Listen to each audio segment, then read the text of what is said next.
And the memory of those we lost is being channeled for change. An active shooter alert system could have saved Layla's life and can save countless lives in the future. It's going to hit home again. We just need to keep those people in our prayers and be supportive of them. When you think about what happened on that day, we always want to just keep them in our hearts and our prayers and never forget the suffering and what they went through. We needed a focus point where people could go and grieve, somewhere they could heal, somewhere that they could remember. There's been a lot of healing taking place, and anytime I just think about our own journey with healing and with Anderson, just have to pause to acknowledge that. I know it's all of us that were affected that day were just affected so differently.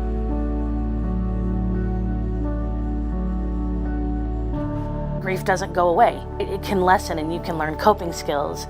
The most important message is give yourself permission to feel what you need to feel.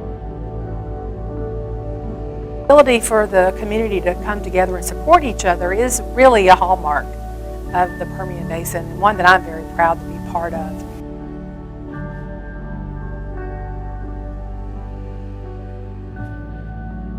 August 31st, 2019. It's been 4 years since our community was changed forever. Since that day, we've shown what it means to be Permian Basin Strong. Exactly, and tonight we reflect back on that tragic day and bring you the stories that we covered following those tragic events of August 31st, 2019. We've got helicopters en route so they can divert patients. Headquarters, if you can, get the chief to get on the radio on the news media and tell everybody to shut down Midland. Go, go, go, don't wait.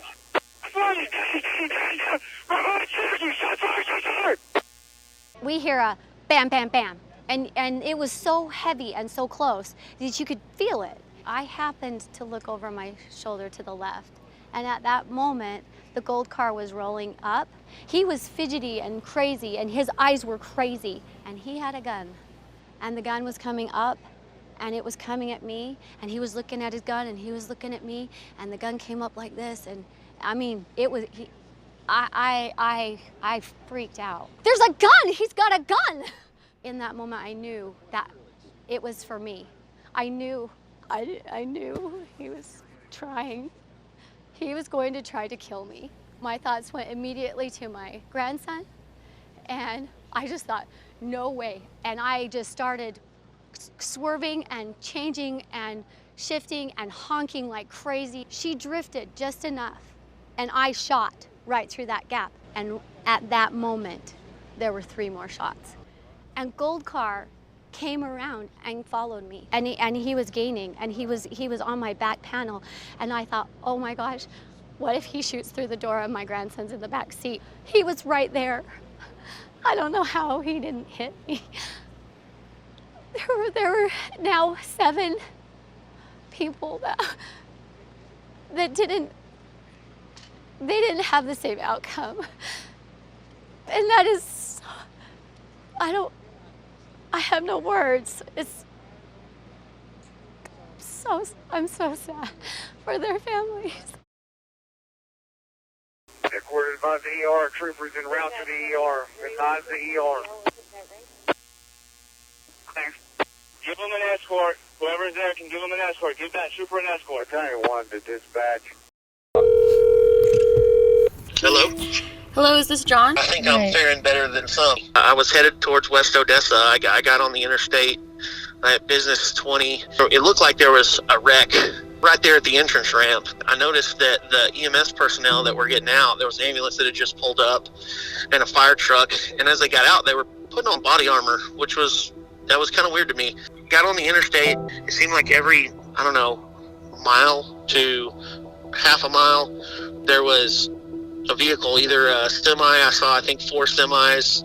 I saw blood coming out of the door, from underneath the door. It's one of those things that sneaks up on you because you don't know you're in the middle of it until you're in the middle of it. And then what do? It was something that I've never experienced before. Thank you, John. I'm glad to hear that you and your family are safe, and thank you so much for telling us your story. Yes, ma'am. Thank you.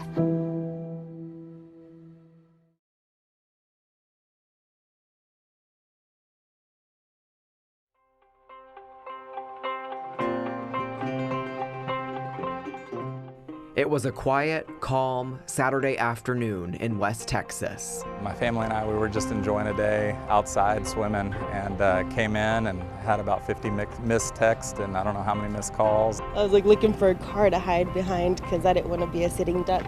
That afternoon took a traumatic turn. I found a stranger, got a ride, and got out of here. Do we have an active shooter? We have an active shooter on the interstate. There's another gunshot victim at 125 mile marker.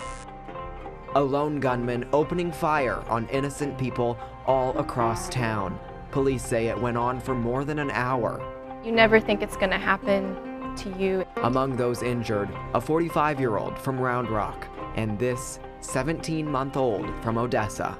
The deceased victims ranging in age from just 15 to 57. It's a different kind of fear, especially when you have your friends and family and loved ones with you. The fear from that Saturday afternoon cutting deep for the people of the Permian Basin, but now uniting the community in a way unexpected.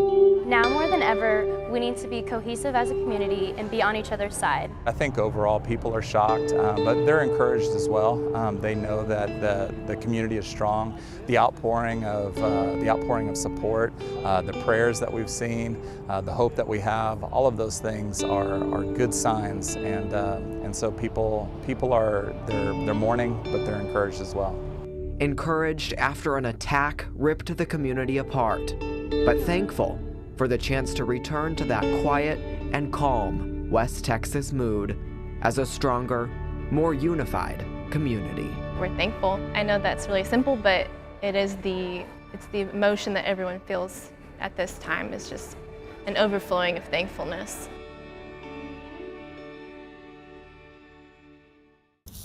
In the heat and sun of West Texas, investigators work outside the theater where a day of violence came to an end. Horrible. Horrible. Makes me wonder what could have possibly been going through his mind. But as the reminders of the crimes are towed away, Billy Hale looks on. It's a shame, man. It's a shame. Society's coming to this. Wondering how this happened again, another mass shooting. When something like this happens, of course the question across everybody's mind is why. And as a parent, it bothers you not to have an answer for your kids. Got a lot of questions. Thomas Carney doesn't have an answer either, but looking at this, he knows something is wrong. Something has to be wrong. It hasn't even been a month, really, from El Paso. El Paso's still recovering. They're going to be recovering for a long time. And then next thing I know, everyone was on the ground, and it was shooting. So now parents like Mark Vega warn their kids of this, and 17-year-old Desiree lived his nightmare. Months ago, I told her it might even happen at your work, and look what happened. It happened here. From where the hijacked mail truck came to rest, to the spot it was taken and its driver killed. We put bears and flowers because we felt sorry for her family. Nevaeh Flores shares this day of questions. I can't even process it. It's scary to think about. It's scary to think about, like, it could have been us. Questions we can't seem to answer. Well, it's crazy. It's crazy. I don't know why either. I mean, I guess if we knew why, we could solve the problem. You know what I mean? But I think it's going to get worse before it gets better. As more Americans are killed. This scares me. This scares me, So few answers. It's a horrible thing. Prayers go out to the family. The families involved, affected. God bless West Texas, man. God bless West Texas.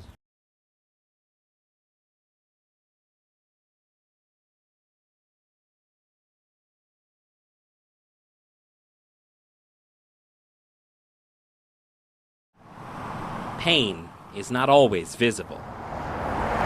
But in Midland and Odessa today, it was not hard to find. My heart is broken. And I just give my condolences to the family and to all the victims.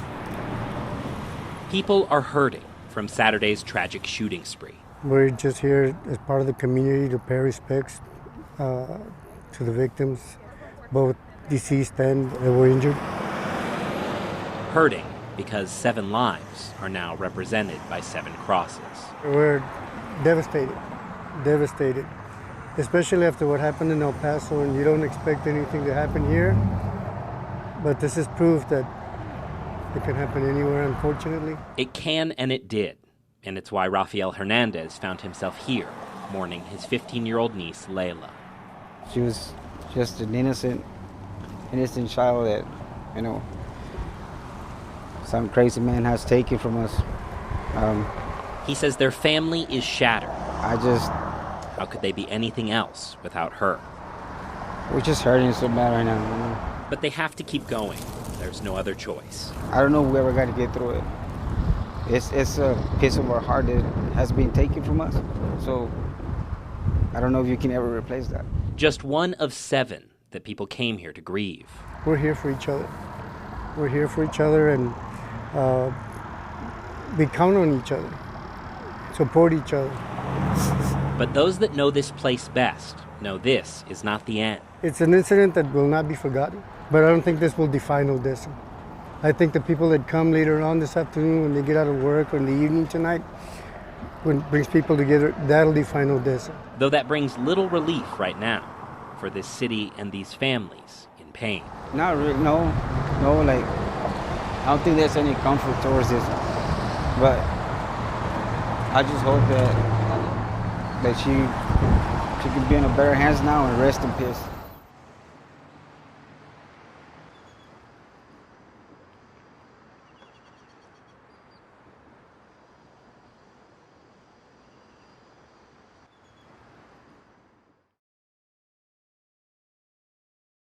In dark times, you look down on those flowers and you see how perfect you are. a little bit of light goes a long way. Without prayer and God, we have nothing. For Lenore Fisher today in Odessa, that light was flowers and messages of faith. They shared these in the face of darkness. We're just very fortunate that our families weren't involved, but my heart hurts for them. Just got to pray for a lot of people. At this vigil, people gathered to pay respects. Love ya. And honor the victims. Some with shirts. It's about serving the community, helping those right now who are in need, proving that, we are Permian Basin Strong. Some thinking about the message they send. This is such a wonderful community, and to have a tragedy like this hit, it's affected every one of us, from the arts community to the law enforcement community to our community leaders. I think we're all numb, and we're all looking for some kind of constructive, positive message to send out about who we are, but also for ourselves, that this will not define us. It's knocked us down, but it's not going to define us. We were more than best friends. We thought of each other as sisters. Yasmin Natera came for Layla Hernandez, one of those killed. That was my other half. We always thought of each other as peanut butter and jelly. They just celebrated her quinceañera months ago, which is why she will not remember her for her death. Instead, she'll celebrate how Layla lived. Her kindness, the happiness she spread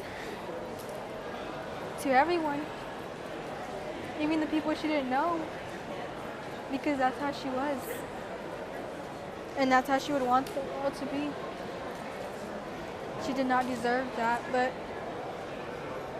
it just happened. On this dark day in Odessa. And until we meet again, may God hold you in the palm of his hand. But by gathering together, these people are determined to be a light. We will get through this tragedy. We will show our beloved state and nation what it means to be Permian Basin Strong.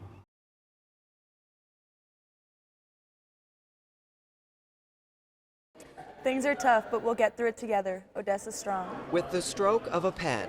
We thank you for laying your lives down on the line to protect and serve. And word by word. We can never understand what it's like to put our lives on the line. But Carly Eaton has an understanding better than most. My whole family was worried. We had people calling, texting, just trying to figure out where he was and if he was okay. And so it really did bring that home. That's because her 25-year-old brother is a Midland police officer. For him, it's a daily thing.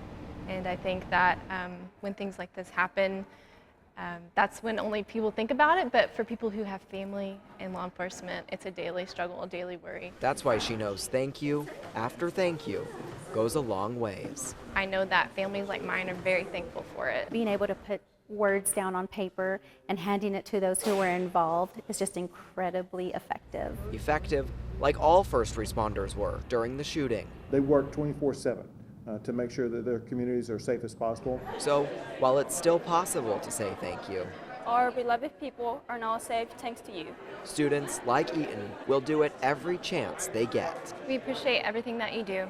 Thank you. From Carly.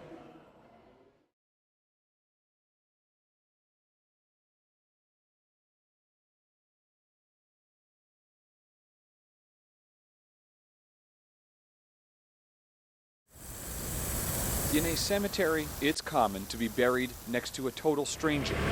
Alonzo Johnson knows almost everyone here. He's buried them. I remember every one of them. If I was asked to take them to them, I would know where to go, because it's like, once I do it, it's like they're there with me all the time. The pain of Saturday's mass shooting in this town weighs even on those surrounded by death. At times we do services that, it's tragic, and sometimes it's uncalled for, just like this one.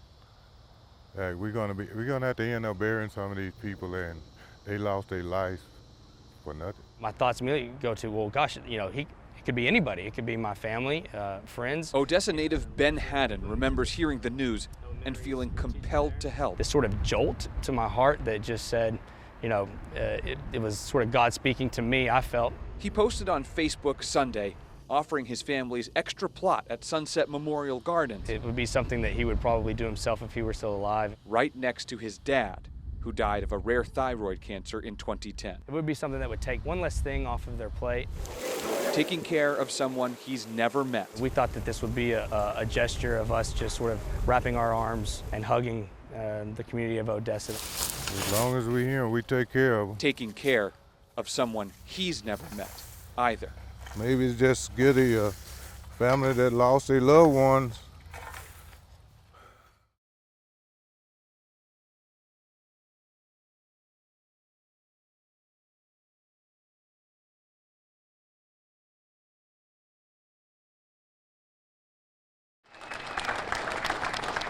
A round of applause for Officer James Santana as he made his way out of the hospital this afternoon. The crowd that welcomed the officer back into the community. Man, what a great turnout we had today by the whole staff, the police force, and this community, just to tell one of the heroes good luck, and we hope a speedy recovery. Officer Santana had been in the hospital since Saturday after being shot during the final gun battle that took place at Synergy. James is a great guy. I've personally known him for over 8 years now, and I'm just so glad he's okay. Officer Santana is the first of the 3 officers injured in Saturday's deadly rampage to be released. He was followed by a collection of gifts, a show of appreciation from those thankful for the officer's self-sacrifice to duty. Once loaded up and ready to depart, the officer took a moment to address the community he's sworn to serve. A commitment he's thoroughly kept up with. Thank you for all the support. Very appreciated.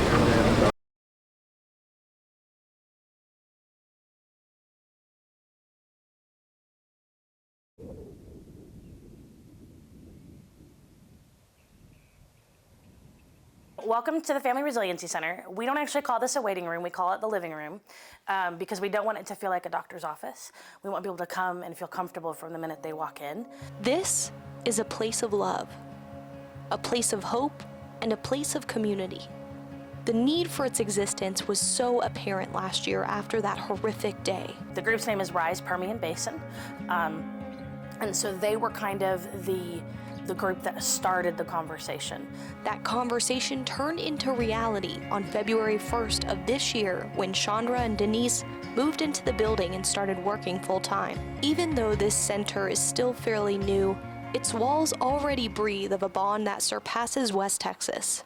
After the shooting in Santa Fe, one of the families of one of the boys who was killed sponsored this activity. And so they actually hand painted all of these hearts and sent us cards.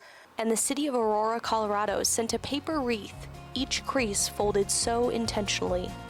The center is offering support groups, painting classes, cooking sessions, yoga workouts, and really anything else you'd like. They want to help anyone and everyone that lives in the Permian Basin. Even our own Jolina Okazaki paints for this center. It's to help people kind of get into their creative outlet. I think mental health is something that a lot of people don't really think about because, of course, it's like this scar, this wound that you don't see. And so I think, if I'm able to help at least one person, I think it's completely worth it. And their services come free because of their grant through the Victim of Crimes Act. This is huge for me. I've said for a long time, I work to pay the bills and I help people to soothe my soul, and I get to do both here, and it's, I'm gonna get really emotional, hold on. Woo! It's just the coolest thing. The staff that work here know just how hard this anniversary will be on some. Anniversaries are commonly very difficult for people. And so they're here to help any way they can. That door is open today and any day after it.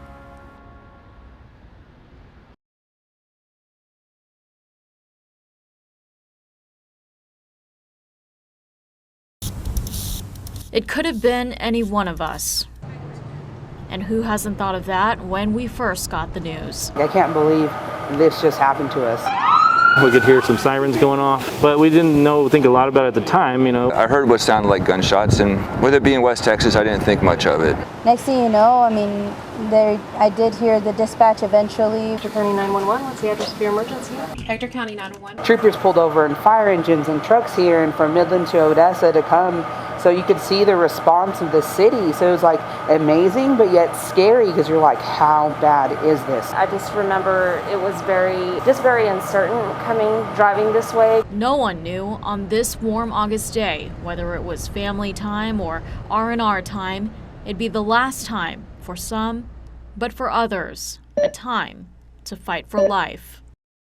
And I walked into a jam-packed ER. It was chaotic, but it was a controlled chaos. We had a number of gunshot wounds. We did okay with blood products, and even with that many people coming in, we still were able to meet the need. We knew we were getting 14 patients, so when I got here, the first step was we just had to make sure we had enough available beds to put them in. I have to keep myself calm and be a leader and set an example. Brittany Craig is a charge nurse. I just tried to be as calm as I could. Patient after patient, it was a race against time. We didn't know how many we were getting, and I think that was the scariest part because we didn't know when it was going to stop. Differences were put aside. The way that the hospital just came together as one, it was just amazing. It was kind of surreal, you don't think it's going to actually hit you. No one knew when they would be prepared, but the switch to all those practice drills and training had turned on like a light bulb. It wasn't a matter of if, but when. It's our turn to have to deal with the horrors of a mass shooting. I hope we're up to the task. That's when our mass casualty training came into play. We never think we're going to actually use it. But sometimes it can feel like a lot. One thing that I will always remember is our police department. His name is Terry Mercer. And I walked out the ambulance bay and he says, "No, you need to go back inside." And I said, "I need a minute." And I started crying. I said, this is real. And he stood in front of me, and not only was he protecting the patients that were coming in, but also his family, and that was us. I just needed that minute to go outside and cry because we're human. An experience that shows even through tragedy, teamwork shines through. I will be using this also as an example of remember how we all responded and to know be prepared. August 31st, 2019, a day that would change their lives forever, but also a day when many of them were saved. We've got the people who are trained to do that, and we're happy to take care of those patients. When a crisis hits, our Texans, our community will come together. Every single person that was there that day is still working with us today because that's what we want to do. Adversity makes you stronger, and challenges bring you closer together.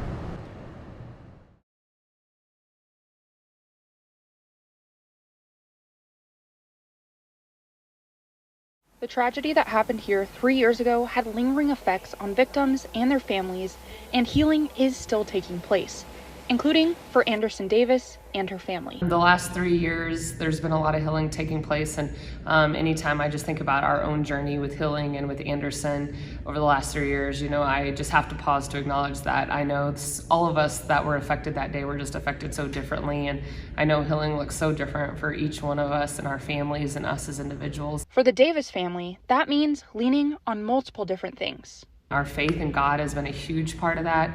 Our belief in community has been a huge part of that.